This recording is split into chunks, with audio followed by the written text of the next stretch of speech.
Tell you what, let's start with a question. Sounds good to me. How exactly do you use Adobe Illustrator? Now, some of you are going to respond by saying, I work a lot with text, and this has got to be one of the best typesetting applications on the planet, and guess what? You'd be right. Others might say, well, I deal a lot with graphic design, like your roses here. I draw that kind of stuff, Andy, in Adobe Illustrator. It's got to be the best program for doing that. You know what? You'd be right again. This program wears a lot of hats. I want to show you two features. One is primarily for those of you that deal with text, and one is for dealing with and manipulating objects. Let's start with text. I'm in the Layout workspace, and the only reason I'm there is so I can get access to my character panel, because this is the button I want to show you, the Touch Type tool. Now, if you don't want to get it here, you can go up to the Type tool here, click and hold, and bring it up right down here. Now, we know how to work with text. If I pick up the regular Type tool and get in here and select something like that word, I can manipulate that word, I can change it, I can retype it, I can change its color, size, kerning, leading, anything I want to do. We know that. So what's different about the Touch Type tool? The Touch Type tool gives us the ability to microcontrol individual characters without breaking them outside of the text they're in. Now let me start by coming over here to my Zoom tool and making that a little bit bigger. Go big or go home. I'm going to come over here and pick up the Touch Type tool. Just click it.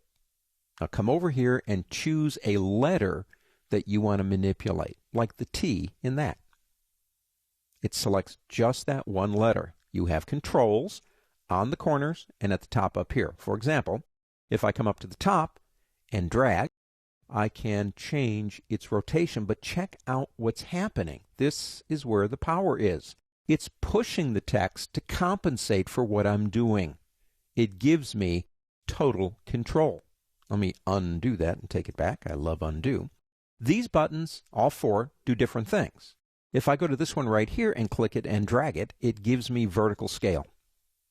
If I click this one, I go proportional, vertically and horizontally.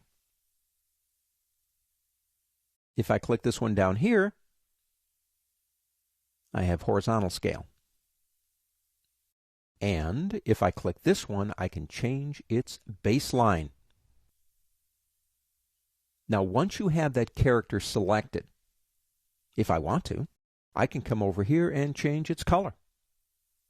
I can change the font that I'm using. I can do anything I want to that individual character. But when I go back and select my regular Type tool and come over here and select that text, it is still a part of that word and it's still a part of that sentence.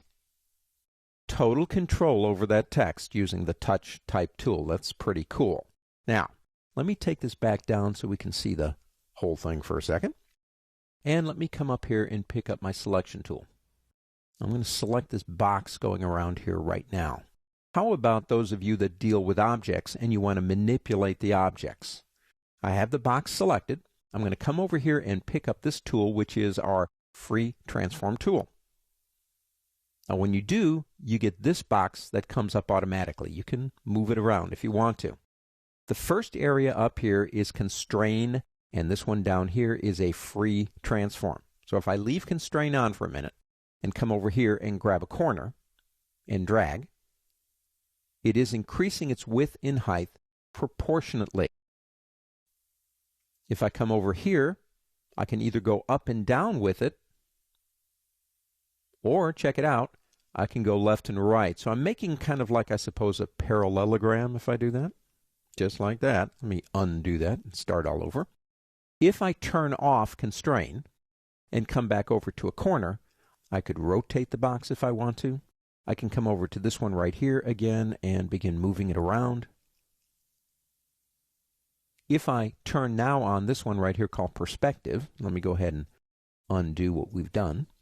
I go to a corner and just basically do this, and I can change the perspective of the box, kind of like you're looking at a road sign going down the road. And finally, you have this one right here, which is free distort, which means anything goes. I can go to any corner that I want and begin changing to whatever I want it to be. Even rotate it.